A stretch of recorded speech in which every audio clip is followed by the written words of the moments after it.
Welcome back, everyone. Well, you might recall a couple of weeks ago, we did a fascinating interview with my guest, Diane O'Connor. She's assistant to the president of the Ticonderoga Historical Society. And the reason we invited her down to our Saratoga studio at the time is that my wife and I had been up to Ticonderoga, and there's this beautiful home, which we happen to be in right now, which is an exact replica of the Hancock house in Boston.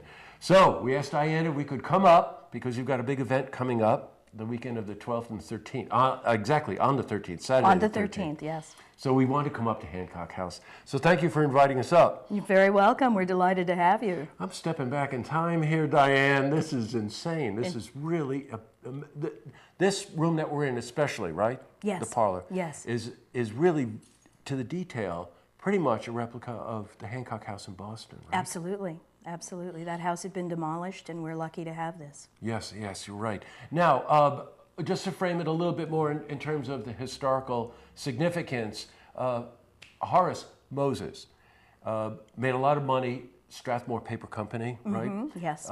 Decided to get back to the town where he grew up. Absolutely. So the monument, the Liberty Monument, the beautiful big municipal building downtown, and that wonderful little chapel south of town here, yes, are all a result of his giving back to the community. Absolutely. He was a very generous person.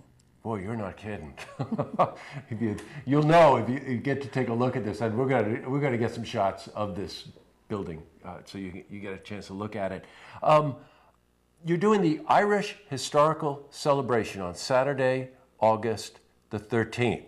Yes, all day. I need to ask, outside of the fact that, let me get this right, Diane O'Connor, green sweater, nothing gets by me, all right? Just a little bit of knowledge there. Hey, I don't make the natural connection between the Irish and Ticonderoga. Tell us about that. Well, historically, we did have large Irish populations settle here. People who came over to work in the mines, in the foundries north of here, in the hospitality industry, in those wonderful great hotels that dotted the lakes. Right. And they loved their new country, but always maintained a real strong affection for Ireland and Irish freedom. And this is at the turn of the century, early 1900s, correct? Late 1800s as well. Yes, got it. And at that time, a lot of civil unrest in the mother country, in Ireland, right? Yes. And I think you were telling me that they raised a lot of money here to send back. Some went back and fought, but mostly they raised money here for the conflict. Yes, there was an organization in town. There was an organization in town called the Committee for the Recognition of the Irish Republic. Wow. They had 200 members here in Ticonderoga.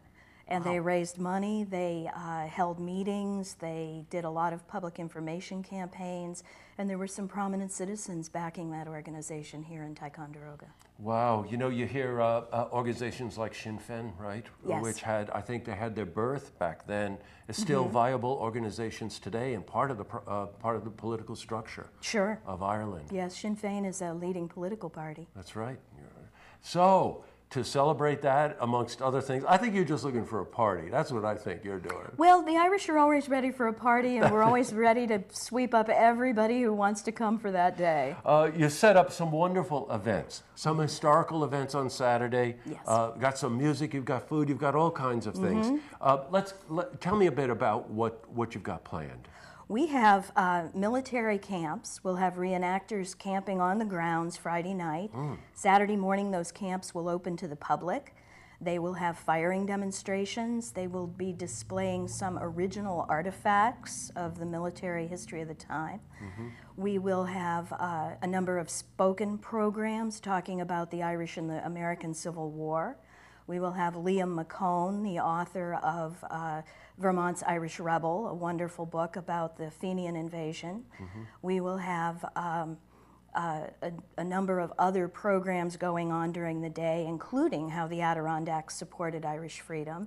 And at night, we will let loose with a wonderful concert and food by our marvelous Libby's Bakery here in town, and the best in craft brewing from Battle Hill Brewery. Got it. And we got to mention Hair of the Dog. Yes, our great regional favorites. You're going to, it's a group. great group and absolutely hand in glove for an event like this. Well, Diane, this is my wife and I will be here for sure.